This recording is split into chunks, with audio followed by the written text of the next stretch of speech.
Bom, então, agradecer aí, Michael, pela oportunidade.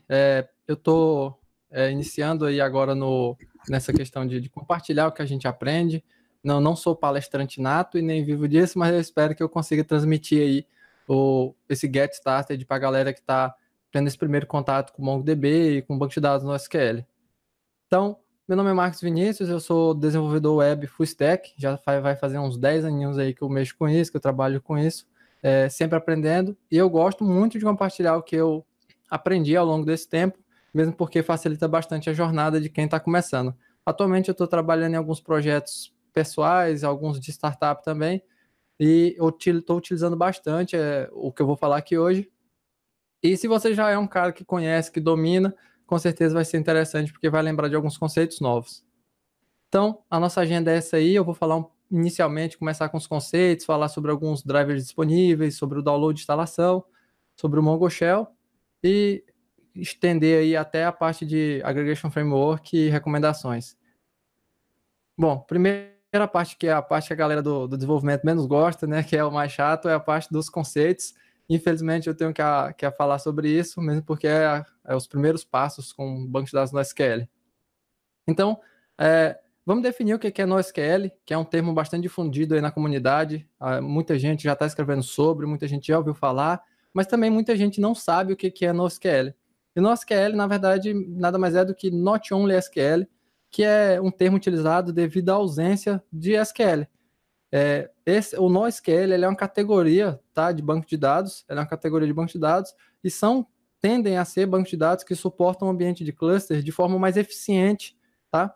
Ele foi criado primordialmente, o termo NoSQL, e utilizado nos primórdios por dois caras, um chamado Carlos Strons e outro chamado Eric Evans, tá? E quando eles usaram esse termo, a ideia era fazer referência a um tipo de armazenamento de dados open source, alternativa ao modelo que já existia, que é o modelo relacional tão conhecidos por nós aí.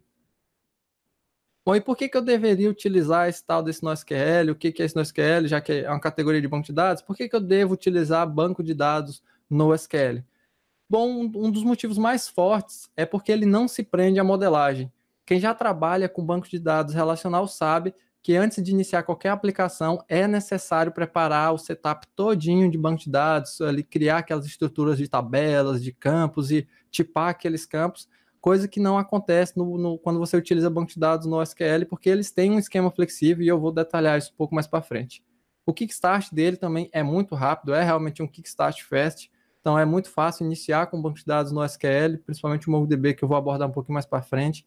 Esses bancos de dados, categorizados como NoSQL ou NoSQL, são bancos de dados de alta performance, tá? Então eles vão te facilitar muito a vida na questão de desenvolvimento, de novas funcionalidades. São bancos de dados altamente escaláveis, projetados para isso, e eu vou explicar de que tipo de escalabilidade que eu estou falando nos próximos slides aí.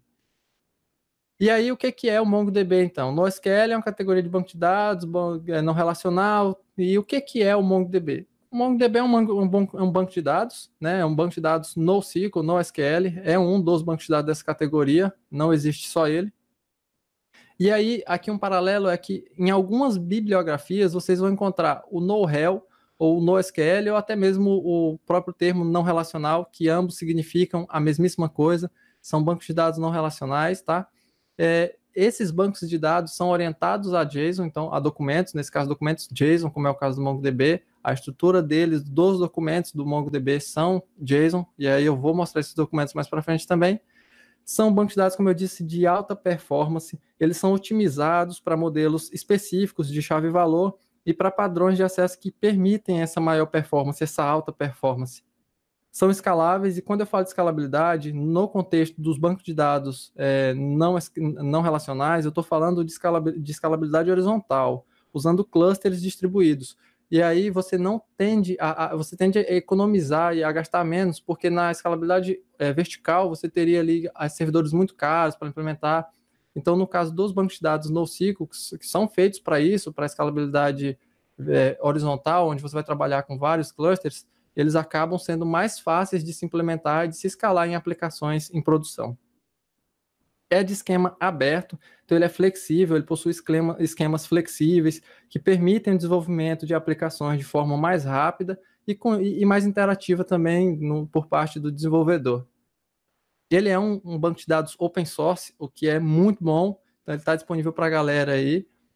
E dentre os bancos de dados não relacionais, o MongoDB é só um deles, porém o MongoDB, dentre todos os bancos de dados não relacionais, ele é o banco de dados mais utilizado atualmente pela comunidade. Então você vai ver que o MongoDB ele é o quarto, aí, segundo essa estatística do Stack Overflow, que está lá no Insights do Stack Overflow. O MongoDB ele está aí junto com outros vários bancos de dados relacionais e outros bancos de dados não relacionais. Você vai ter aí o Redis, o Elasticsearch, vai ter o Amazon DynamoDB, que também é um banco de dados não relacional, e você vai ver que ele também está aí competindo com bancos relacionais, que são bancos de longa data, aí, como o MySQL, o SQL Server, o Postgre. Então, o MongoDB, apesar de ser um banco de dados novo, relativamente novo, ele foi lançado em fevereiro de 2009 pela empresa Degen. Então, quando ele foi lançado, que é 9 anos atrás, até hoje, durante esse período, ele já está ocupando a quarta posição entre os bancos de dados mais utilizados pela comunidade, e dentre os NoSQL, ele é, com certeza, o mais utilizado. E, além disso, isso se deve também ao fato de que ele é um banco de dados de multiplataforma. Ele foi desenvolvido na linguagem C++, o que acaba possibilitando aí essa multiplataforma, ele rodar em multiplataformas. Mas tudo bem, o MongoDB é um banco de dados não relacional, e quem que está usando esse MongoDB? Ele é o quarto mais utilizado pela comunidade, mas quem que realmente está usando o MongoDB em produção? Quem pode servir de case para a gente que está começando, que está conhecendo esse banco, essa nova tecnologia agora, para a gente estar conhecendo esse banco de dados agora? Bom, aí são algumas, tá? Apenas algumas das empresas que têm rodando banco de dados em aplicações próprias em produção. Então tem grandes aí como o próprio GitHub, recentemente comprado pela Microsoft, tem o eBay, tem Adobe, Bitly, Cisco, Foursquare, Apontador e várias outras que estão disponíveis no site da MongoDB. Eu deixei o endereço para quem quiser dar uma conferida. E um caso bem interessante de uso do MongoDB em produção é o caso da EasyTax, porque algumas pessoas entendem que os bancos de dados não relacionais, eles são uma apologia ao esquecimento dos relacionais, ou seja, tem muito dessa guerrinha de eu uso banco de dados não relacional ou uso banco de dados relacional. Usar banco de dados não relacional significa abandonar o velho banco relacional. Não, na verdade, não é isso, tá?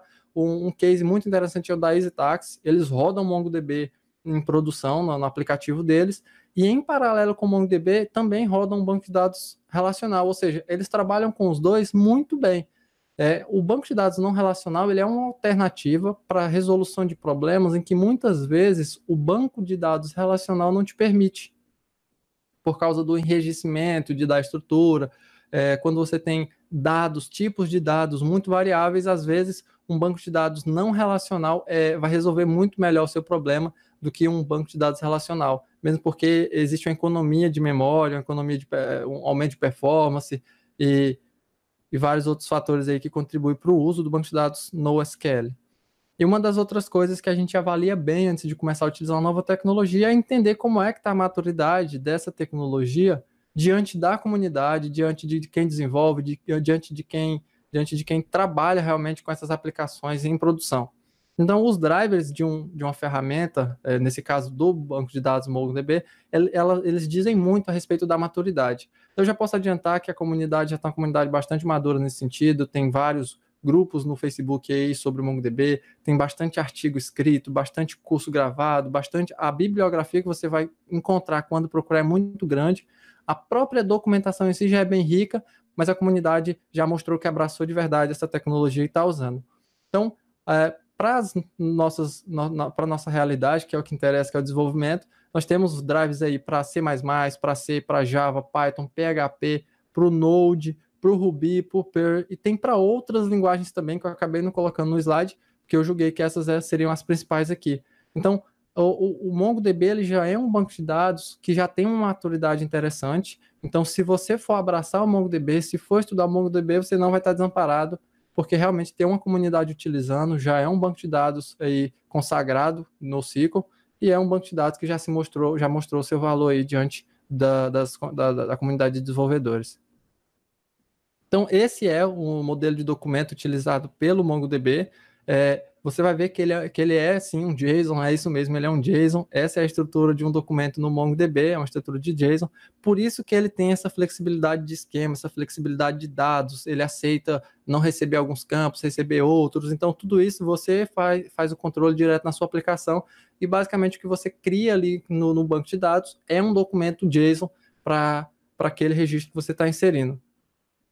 E eu estou falando aqui de registro, estou falando de documento, estou falando de database, mas como é que seria um paralelo entre o banco de dados relacional e o MongoDB, que é um banco de dados não relacional? Esse paralelo, essa tabela já existe em bastantes bibliografias aí na internet, se você for procurar. Vai mudar pouquíssimas coisas, mas em suma, esse é o paralelo que a maioria faz. Então você teria ali o que é no banco de dados relacional e o que seria no MongoDB. O índice é o índice, tá? A diferença é que no MongoDB ali, por default, o ID vem precedido pelo underline, e você tem um dado, um valor do tipo Object ID. Esse Object ID, ele nada mais é do que um dado que é gerado no momento da criação do documento, tá? Levando em consideração timestamp, endereço de máquina, enfim, para que não aconteça repetição. Então, por default, o MongoDB ele vai gerar um ID precedido pelo underscore e o valor vai ser do tipo Object ID. Na tabela que você teria ali, a famosa tabela do banco relacional, no MongoDB, o equivalente a isso seria as coleções. Então, você tem tabelas do banco de dados relacional e no MongoDB você tem coleções. Dentro de cada tabela no banco de dados relacional, você tem os registros. O equivalente a isso no MongoDB seria os documentos. Então, você tem tabelas que têm registros nessas tabelas e no MongoDB você tem coleções que cada coleção dessa vai ter um ou mais documentos dentro dela. E esses documentos são documentos JSON, conforme eu mostrei no slide anterior. E aqui, por último, vem a parte que diverge em algumas tabelas, tá? Mas no contexto geral é a mesma coisa. O famoso join do banco de dados relacional, ele pode ser equiparado aí a um documento incorporado dentro do MongoDB, e a chave estrangeira, a famosa foreign key, é nada mais do que uma referência dentro do MongoDB. Então, o MongoDB ele tem um modelo de referência, e eu vou falar um pouquinho sobre ele para frente, tá? Porque ele tem algumas diferenças na aplicação e no uso se comparado ao banco de dados relacional. Então, como eu disse, o start do MongoDB, ele é um start bem tranquilo de se fazer. Ele basicamente foi pensado para download and run. Então, você vai baixar e rodar o MongoDB sem nenhuma dificuldade. O download pode ser feito no site oficial da MongoDB, que é o mongodb.com. Então, eu vou acessar aqui para mostrar como é que é feito esse download. Então, é só acessar mongodb.com. Carregar do site, é só clicar em Get MongoDB. Rolou um pouquinho aqui. Community Server, e aqui você vai ter a opção para download para todas as plataformas. Como eu disse, ele é um banco de dados multiplataforma, tem a versão do MongoDB atual, no momento dessa live aqui é a 4.0.3, e eu instalei ela recentemente, e aqui você teria a versão do sistema operacional. Então tem para Linux, tem para Windows, tem para iOS. Nesse caso, a partir do momento que você escolhe a versão, é só clicar em download e ele vai baixar um arquivozinho compactado. Eu vou voltar aqui pronto, no meu Finder. Quando você baixar o MongoDB, ele vai vir compactado. Uma vez que você descompacta, você pode renomear a pasta, que é a pasta que contém os binários do MongoDB, que é realmente a aplicação. Então, eu sempre prefiro, eu adotei esse padrão de renomear para o nome Mongo e tracinho versão. Por quê? Porque quando eu fizer a atualização para uma nova versão, eu consigo criar uma outra pastinha ao lado dessa, com a versão mais recente, de repente por uma feature nova, ou uma que deixou de ser utilizada pela Mongo, e aí eu só removo essa pastinha daqui. E para que eu consiga ter essa dinâmica de atualização de versão do banco de dados, dos binários, sem perder os meus registros cadastrados, o que eu faço? Por padrão, quando você rodar o MongoDB, ele vai criar uma pastinha aqui dentro chamada DB. Então, quando você cria essa pastinha, ela está criada dentro da pasta padrão da aplicação. Então, se você deletar essa pasta, todo o seu banco de dados, com coleções e documentos, vão ser deletados juntos. Para que isso não aconteça, eu recomendo, é uma boa prática, criar no mesmo diretório, ali no paralelo ao diretório dos binários, uma pasta que você pode dar o nome que preferir. Eu costumo usar o nome data, porque remete aí aos dados que vão ser registrados aqui. E aí, na hora de executar o MongoDB, eu simplesmente referencio aquela pasta e os meus dados ficam registrados lá. Se porventura eu vier a precisar fazer a atualização do banco de dados, eu não perco as informações que eu já cadastrei. Então você abriria o terminal, é só acessar aqui, lá no meu caso está dentro de aplicações, tools, MongoDB e acessar a pasta bin, que é onde estão os binários. Se eu der um ls aqui, eu vou conseguir ver todas as aplicações que estão disponíveis para mim dentro da pasta dos binários do MongoDB. Então, não sei se está dando para ver legal aí, não sei se está pequeno. Qualquer coisa, me dá um feedback que eu aumento a fonte aqui. Tá legal, dá para ver, sim. Bacana, bacana. Então, para rodar o MongoDB, para startar o MongoDB, você não precisa de nenhum outro serviço. Você viu que o download é bem tranquilo, é só descompactar e salvar numa pastinha. Então, o que você vai fazer, basicamente, depois disso aqui, é acessar o MongoD, passar a flag --dbpath. Isso aqui, essa flag, ela vai indicar o caminho para a pasta que o Mongo vai utilizar para salvar o banco de dados e todas as suas coleções e documentos. Então, nesse caso, como eu estou dentro da pasta bin e a minha pasta data ela está no mesmo nível do diretório do MongoDB, então eu vou voltar duas pastas aqui e acessar a pasta data. Então, é só rodar o MongoD --dbpath e o caminho para a sua pasta e dar um enter aqui que ele já startou o MongoDB. Então, o MongoDB já está rodando aqui para a gente. Vou abrir uma nova guia aqui, vou deixar o MongoDB rodando lá. A minha guia já caiu no diretório bin do MongoDB. Se eu der um ls aqui, você vai conseguir ver isso. Então, tá aí, o MongoDB já está startado. Vou voltar aqui para o slide. Bom, e aí a gente entra na ferramenta que vem por default quando você faz o download do MongoDB, que é a ferramenta chamada MongoShell, que é uma ferramenta de linha de comando para que você possa interagir com o MongoDB, criar registro, criar tabelas, criar banco de tabelas, criar collections, criar databases, tudo através dela.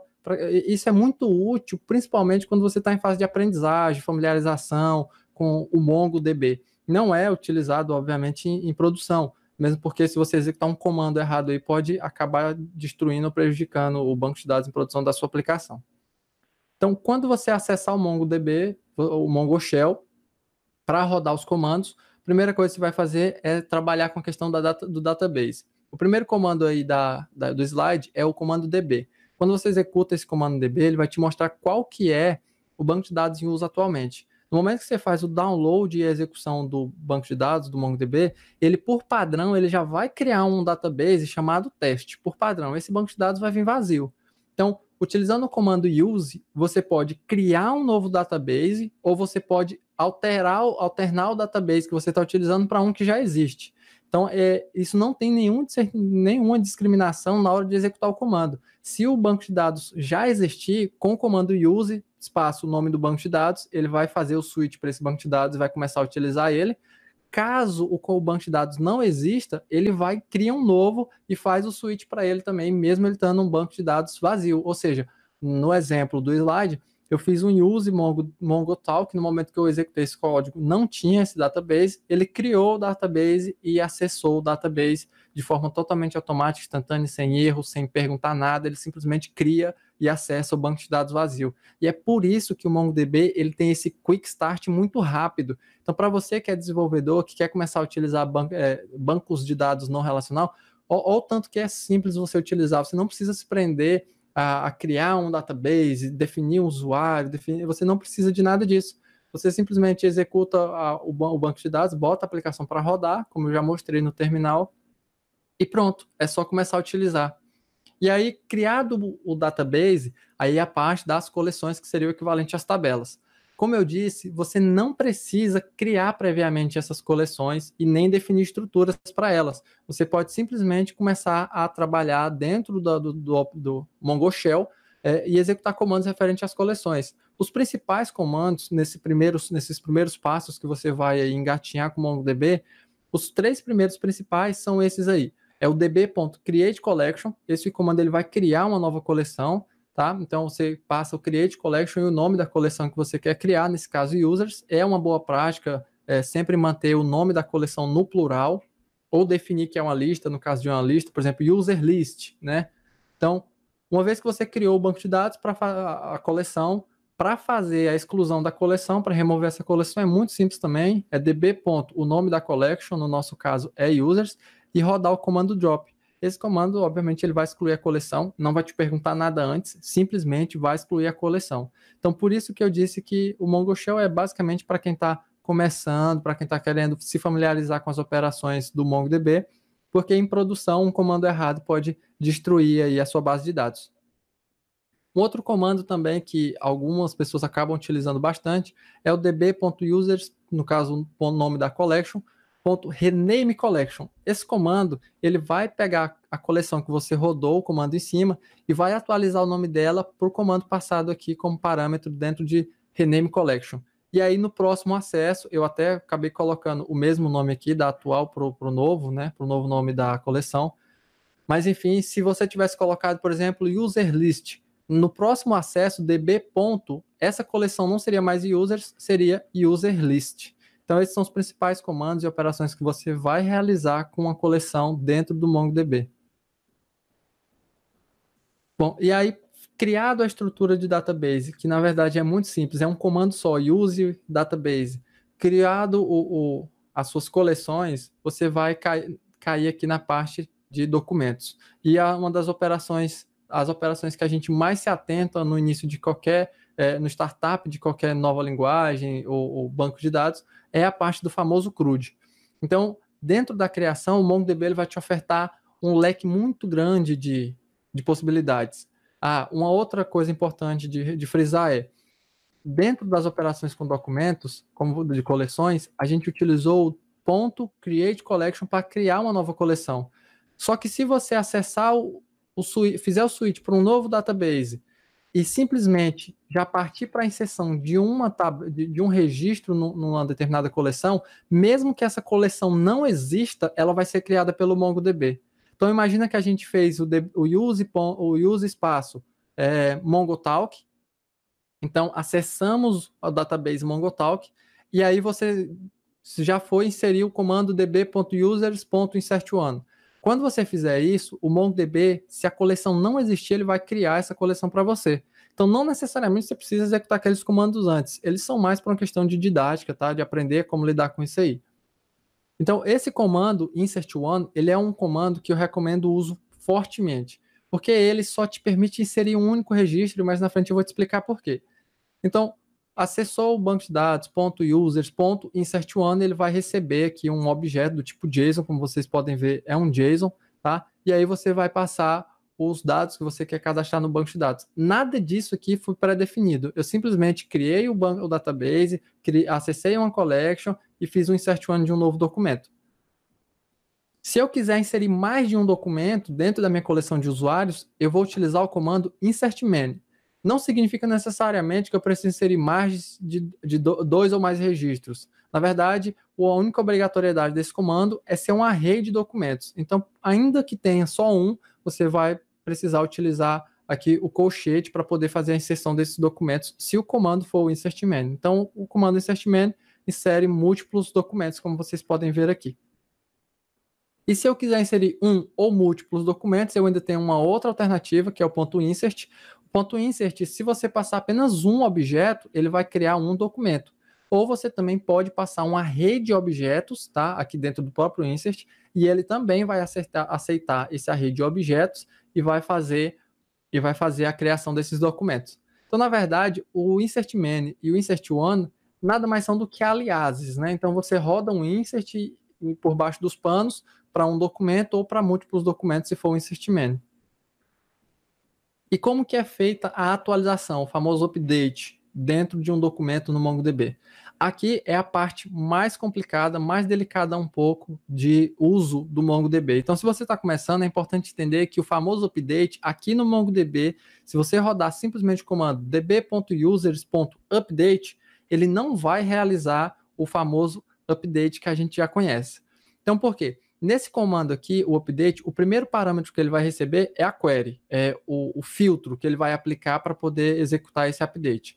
E o segundo parâmetro seria um novo documento. Ou seja, o que ele vai fazer é pegar o documento compatível com essa query e substituir, ele vai fazer um replace mesmo, ele vai substituir todo o antigo documento por esse novo documento que você passou aqui.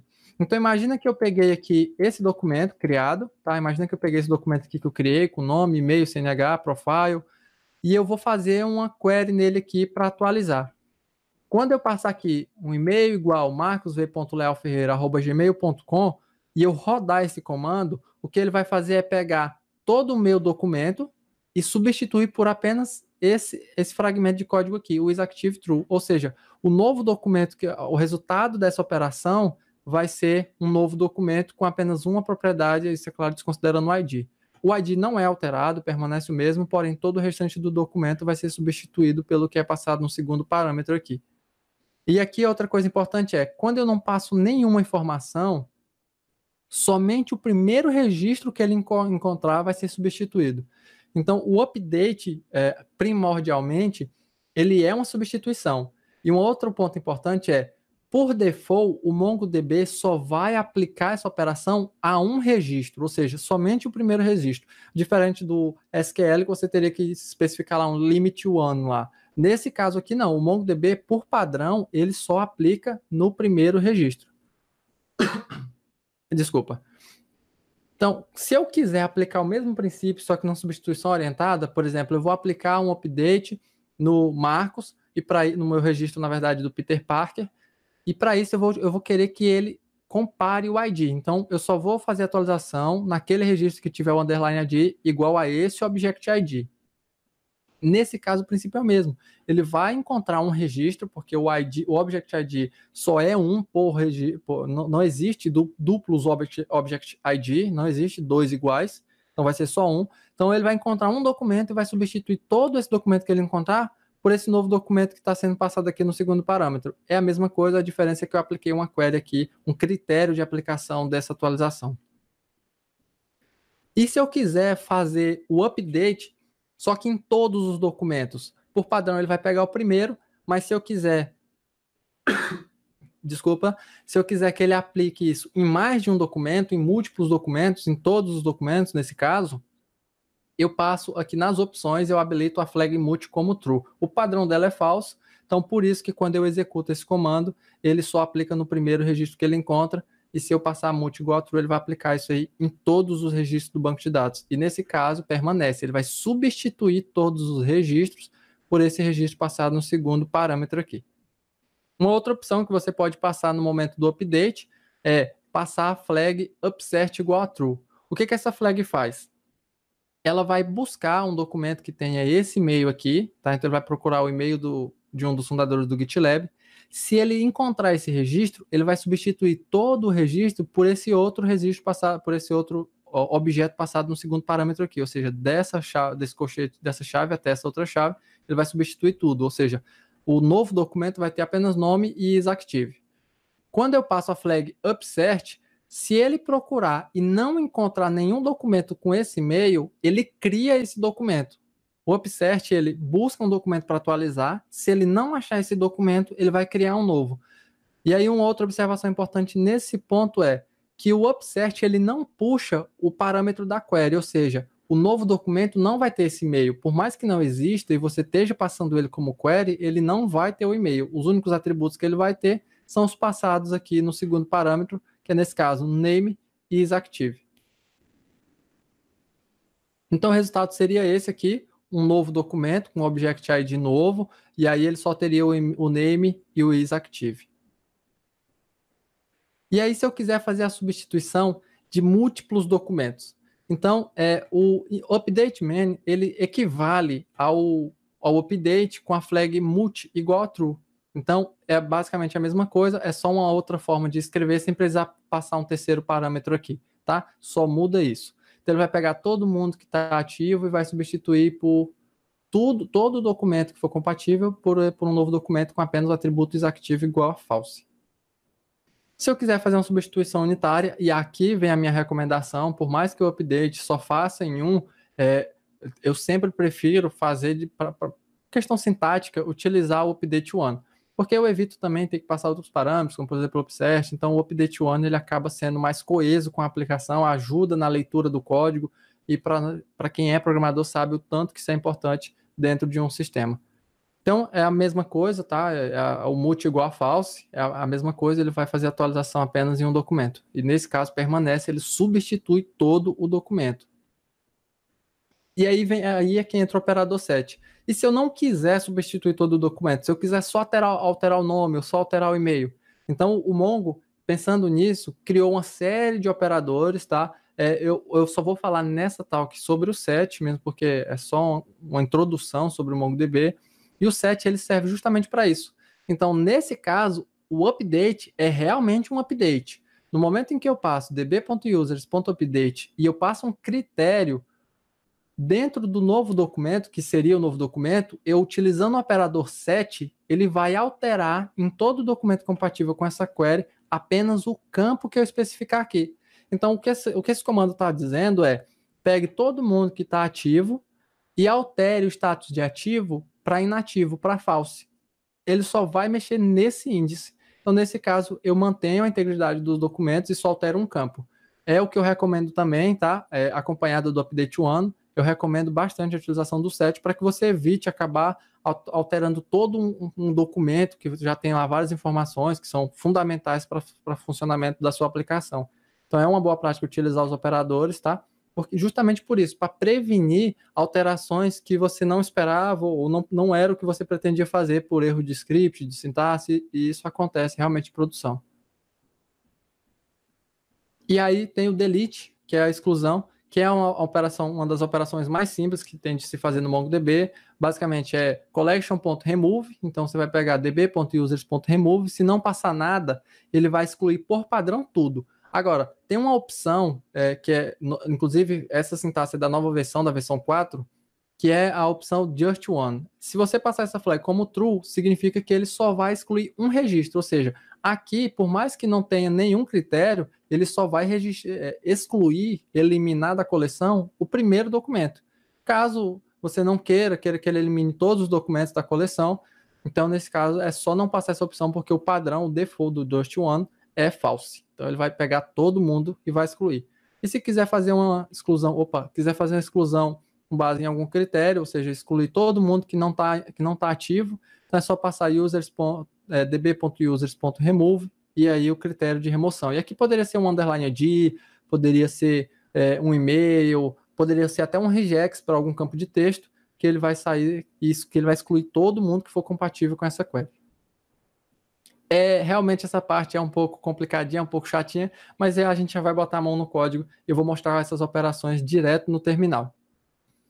Bom, leitura e várias outras coisas, porque o MongoDB ele tem um find, o find do Mongo, que é o método para leitura, ele é um método que tem bastante coisa embutida aí, é um método extremamente poderoso e rico.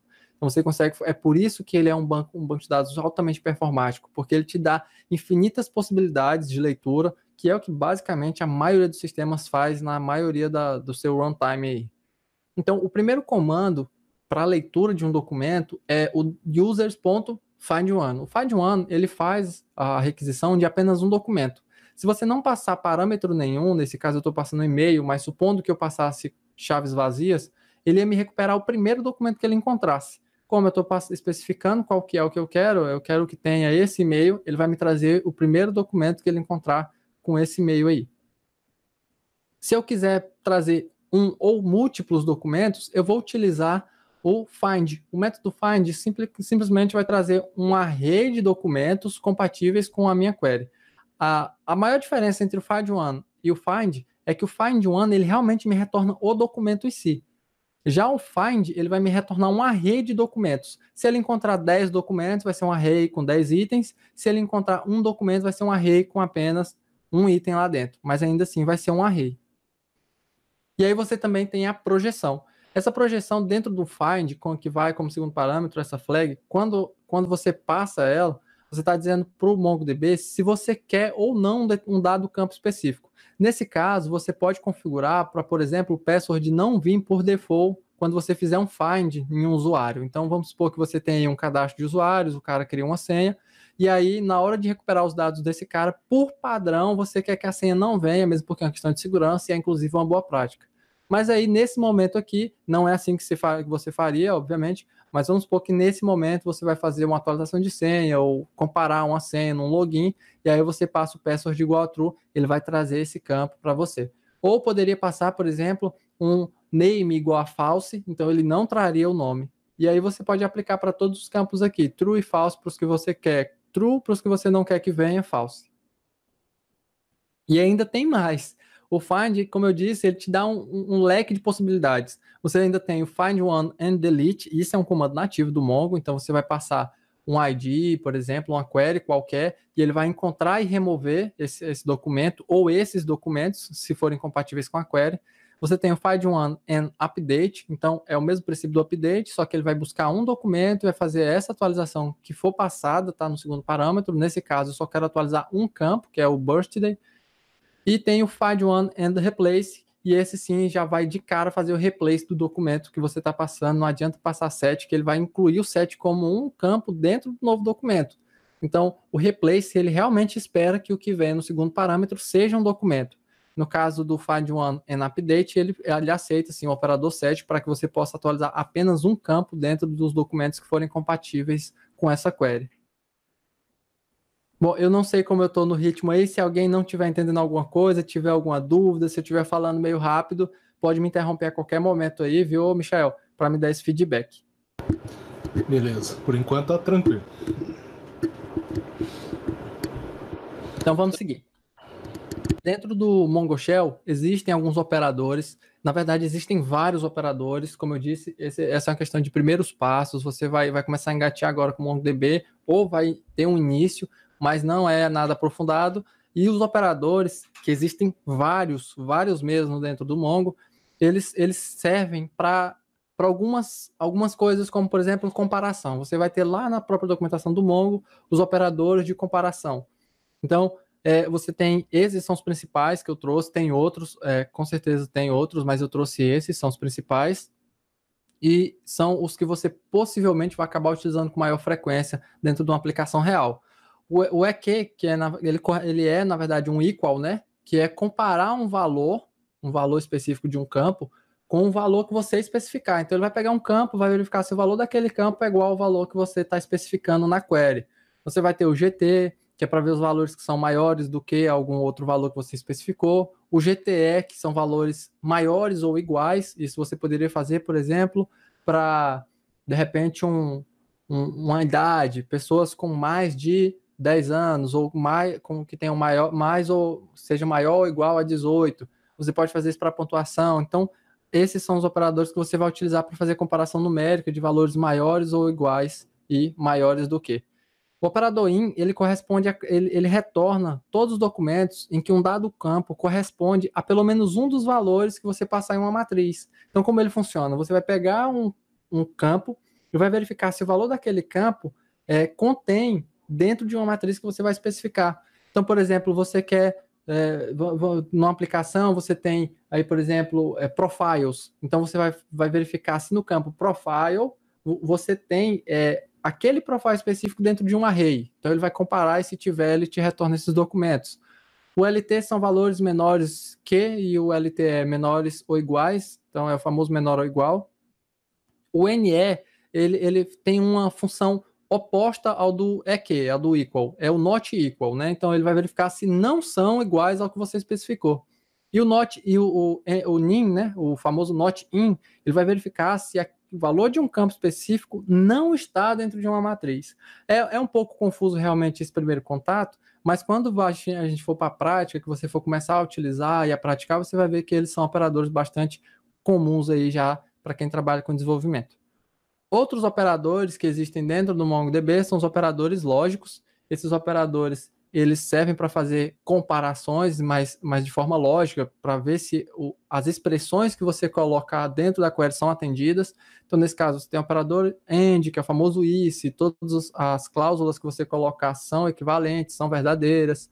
O NOT, que é para ver se não são, para os documentos que não correspondem àquela cláusula, àquela expressão que você passou na query.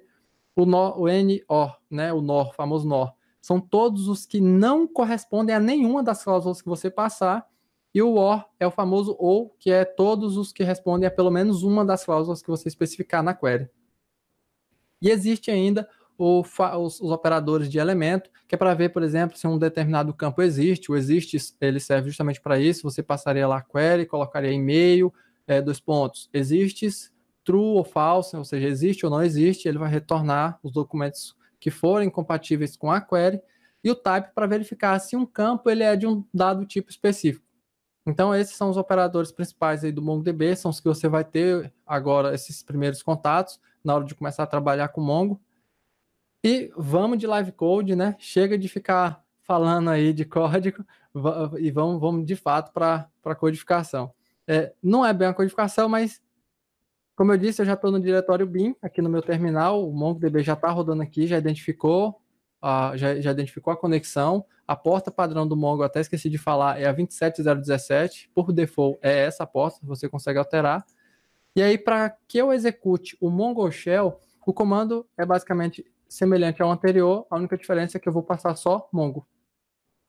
Uma vez que eu rodei o Mongo, ele vai inicializar para mim aqui. Esse MongoDB que a gente roda no local aqui no computador, esse Mongo que você baixa, ele vem com o start muito default, ou seja, as configurações são bem básicas.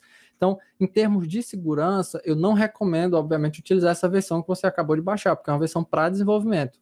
Mas para fazer estudo sobre o MongoDB e as operações, já é o bastante. Então, se eu rodar aqui o comando db, ele já vai me exibir o banco de dados que está em uso. Como eu disse, por default, vem o banco de dados chamado teste.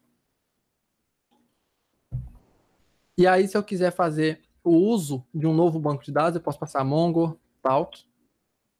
Esse banco de dados, ele já existe, porque eu criei durante a produção dos slides, mas eu vou criar aqui um Mongo Talks. Pronto, vou adicionar um S aqui para mudar um pouquinho.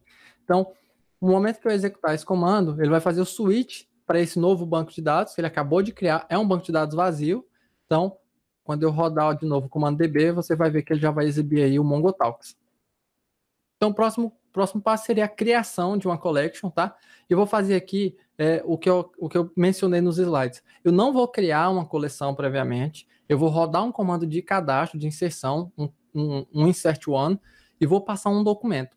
No momento que eu rodar esse comando, ele vai criar essa coleção e adicionar esse documento sem eu precisar fazer nada além disso. Então, db.customers.insert. Passar o insert mesmo. Vou colocar aqui um name.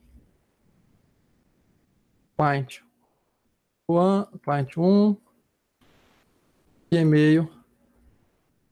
Client 1. @email.com.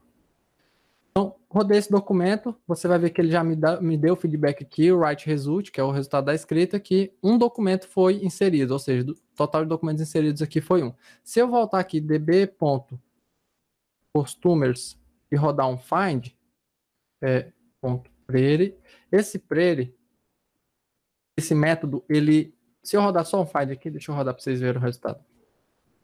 Se eu simplesmente rodar o comando find, ele vai me trazer dessa forma, é uma forma de string, né? Ele vai me retornar como se fosse uma string, então ele vai ocupar espaços, quebrar a linha só quando chegar no final, enfim. Mas para visualização de registro de banco de dados, isso não é o mais ideal, então eu posso fazer um db.customers, e para ele formatar para mim esses resultados, eu posso passar um query. No momento que eu faço isso, ele já traz para mim o documento já bem formatado e facilita até a visualização. Então, vocês viram que eu não criei aqui uma collection chamada Customers previamente para depois criar um registro e depois consultar esse registro. O que eu fiz já foi direto partir para a criação do registro, e aí no momento que eu criei o registro, ele viu que essa coleção não existia, foi lá e criou ela previamente. Uma outra coisa que você pode fazer também é db.customers.find, e numa outra oportunidade eu posso inclusive falar sobre conceitos mais avançados de MongoDB, mas você pode fazer um explain. Esse explain ele vai trazer algumas estatísticas da query que você executou, então ele vai trazer a versão do banco de dados, ele vai trazer qual que é a porta que está rodando, o estágio, qual que é aqui o namespace, e aí tem alguns parâmetros que eu posso passar dentro desse explain para trazer alguns outros dados, e aí você vai medir aí, por exemplo, quanto tempo está levando para fazer uma consulta numa tabela indexada ou não, Então, tudo isso você consegue fazer por aqui pelo Mongo Shell. Então, vamos fazer aqui um db.users.insert. Vou criar um registro aqui, name. Sim. Como eu disse, o design, o esquema do MongoDB, ele é extremamente flexível. Então, o que eu posso fazer? Eu posso, dentro de name, passar um outro objeto com outros atributos. Por exemplo, name não. First name. Então, vai lá, meu name, o primeiro nome, Marcos Vinícius. E aí eu posso passar, por exemplo, um outro aqui chamado last, e eu vou passar o Leal, por exemplo. Depois disso, eu ainda posso passar aqui um e-mail. Então, marcos.lealferreira@gmail.com. No momento que eu executar, ele vai me retornar a mesma coisa que retornou anteriormente, quando eu venho db.users.findOne. O findOne, ele não aceita a propriedade query, o método query, né? Ele automaticamente já traz assim, então no momento que eu executar o findOne, ele já vai me trazer o primeiro registro que ele encontrar. Como essa tabela, essa collection só tem um documento lá dentro, ele vai me retornar só esse documento aqui. Se eu quiser fazer a alteração, só para mostrar aqui, tá? db.users.update, e aí eu vou fazer um update one. Qual que é o critério? Aí eu posso vir aqui copiar esse object ID, ou eu posso vir aqui e digitar. Como eu sei que só tem eu com esse e-mail, eu vou vir aqui, e-mail,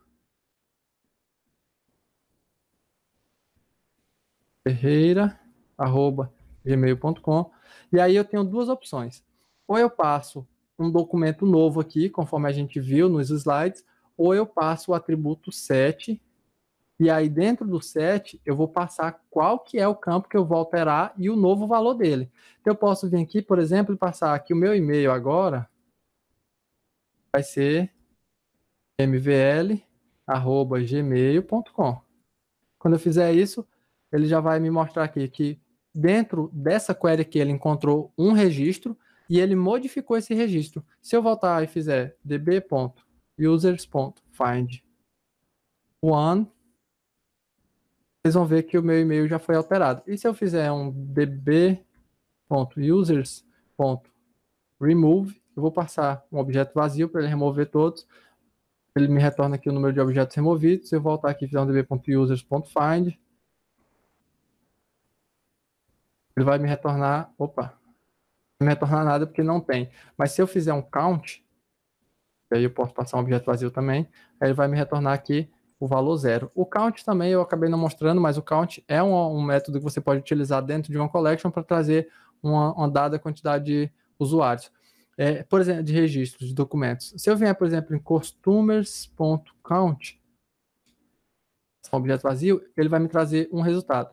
Então, se eu inserir um novo registro e filtrar por um dado valor, por exemplo, eu quero que ele conte para mim quantos estão isActive. Então, ele vai me trazer esse valor e vai me dizer quantos estão isActive.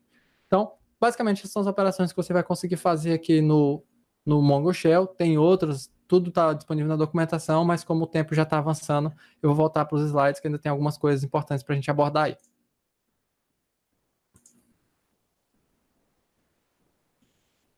Bom, um dos maiores dilemas quando você vai trabalhar com bancos de dados NoSQL, especialmente no caso do MongoDB, é essa questão de design do banco de dados, ou layout do banco de dados, enfim, como você preferir.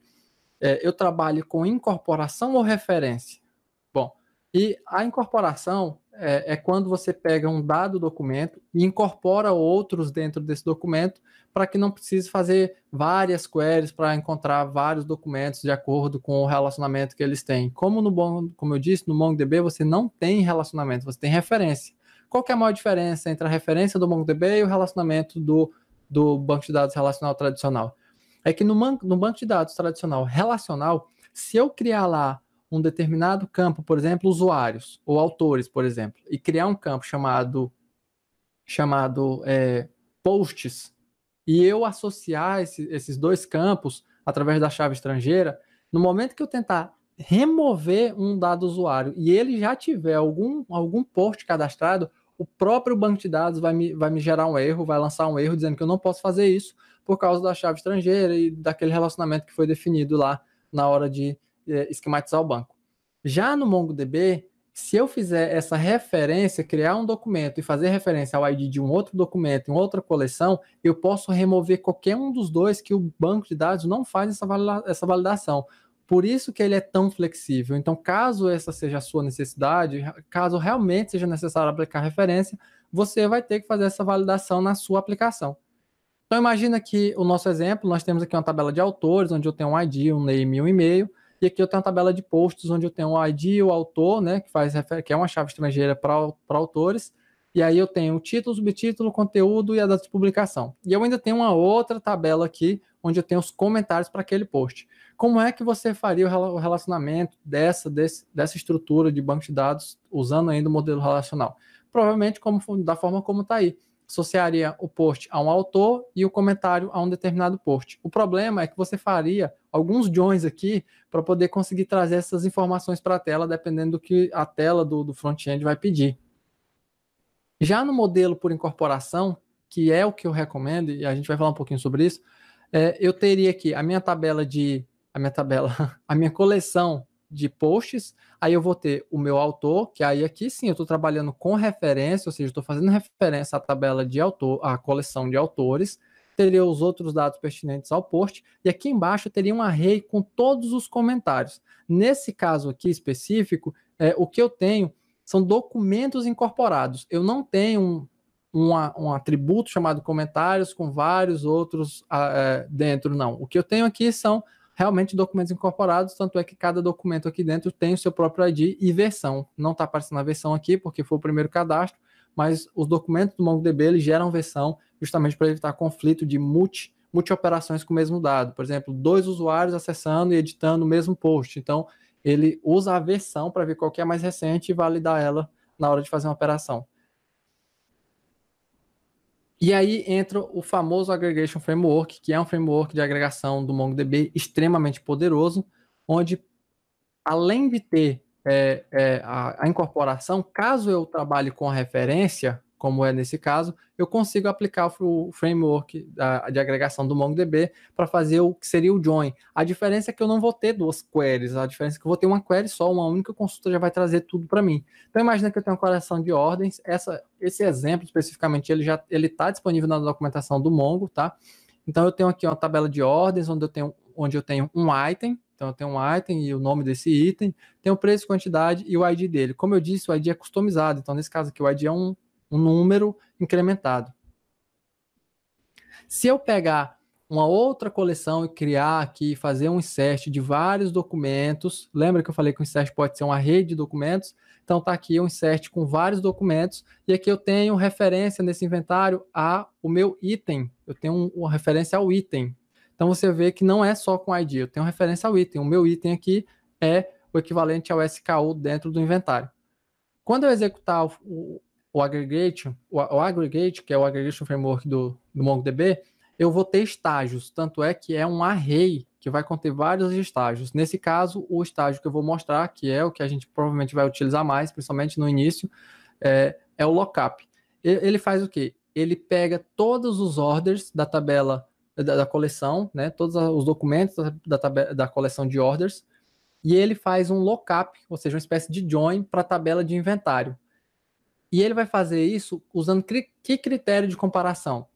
Toda ordem onde o campo item foi igual a um inventário onde o campo SKU sejam iguais, ou seja, a coleção para onde eu vou fazer referência, o meu campo local e qual que é o equivalente a ele nessa coleção que estou fazendo referência, que nesse caso é o SKU. E aí eu crio um novo atributo do meu orders, obviamente eu crio um novo atributo, para me trazer todos esses itens de inventário que forem compatíveis com esse lookup.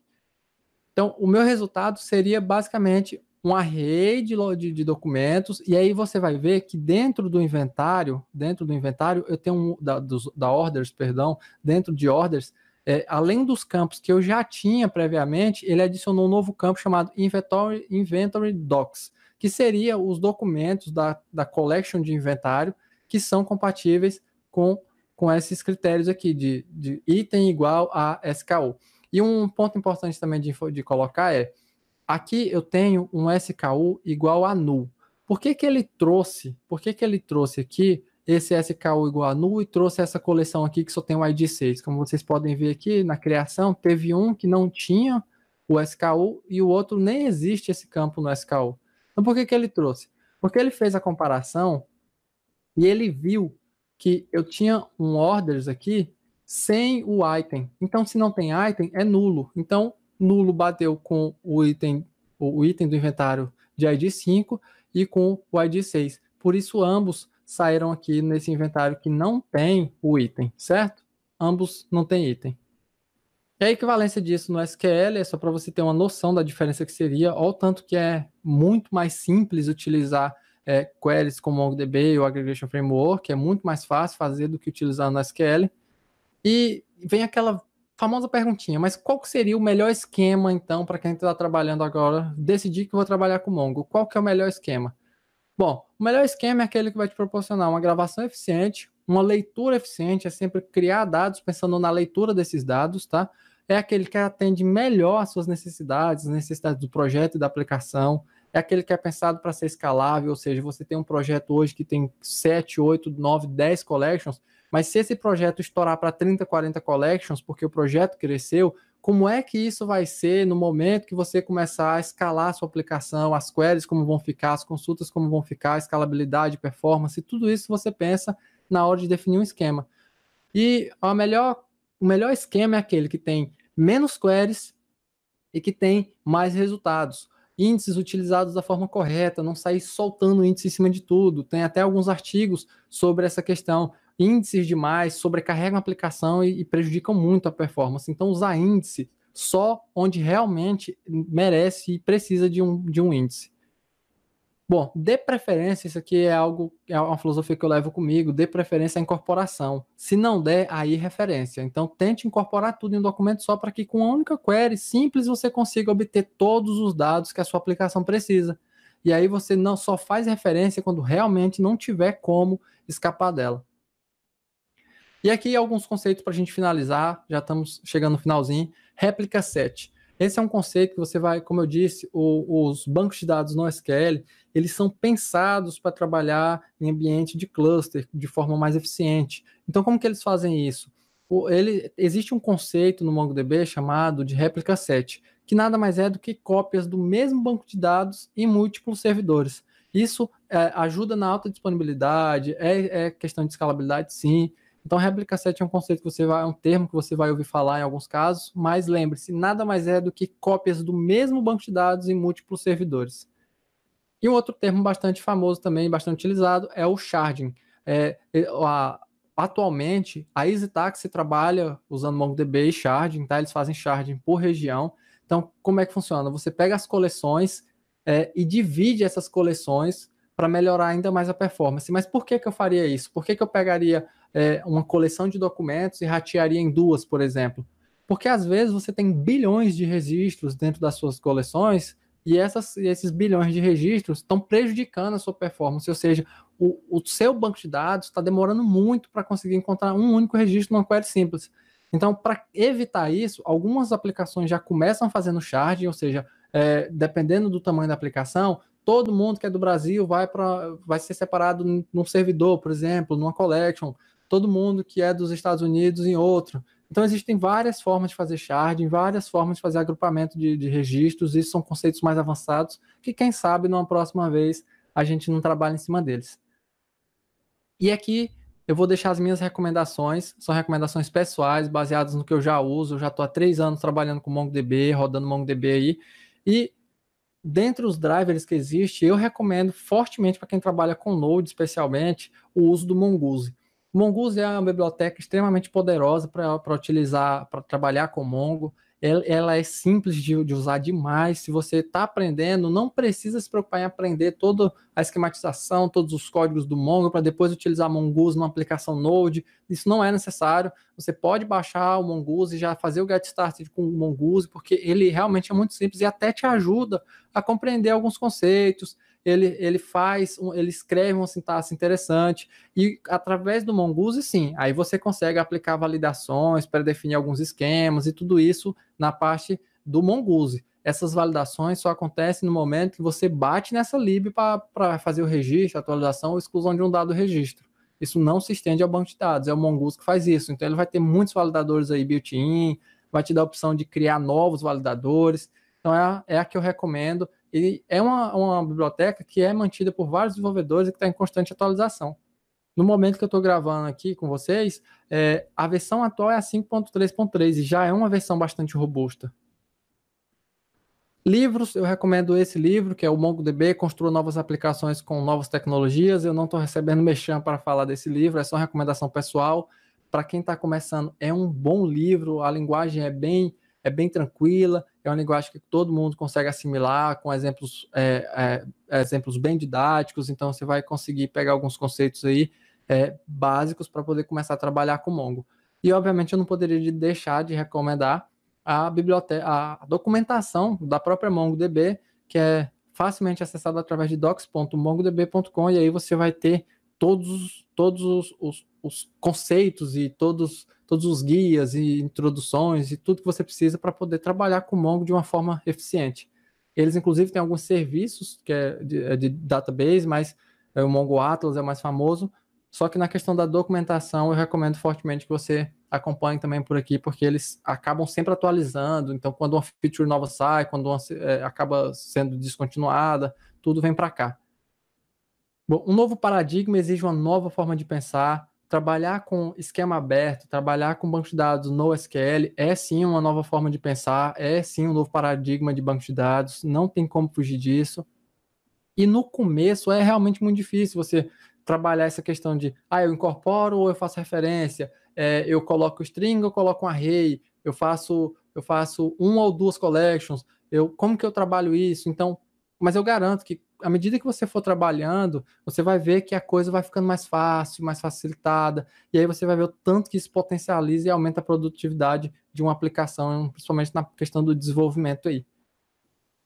Bom, eu queria agradecer novamente a Michelle pela oportunidade. Espero que todo mundo tenha conseguido entender o que eu falei. Se não conseguiu, eu peço desculpas se atropelei alguma coisa, expliquei mal outras. Essa é a primeira vez que eu falo de MongoDB, mas, como eu disse, eu já trabalho com ele aí há um pouquinho de tempo, já há uns 3 anos.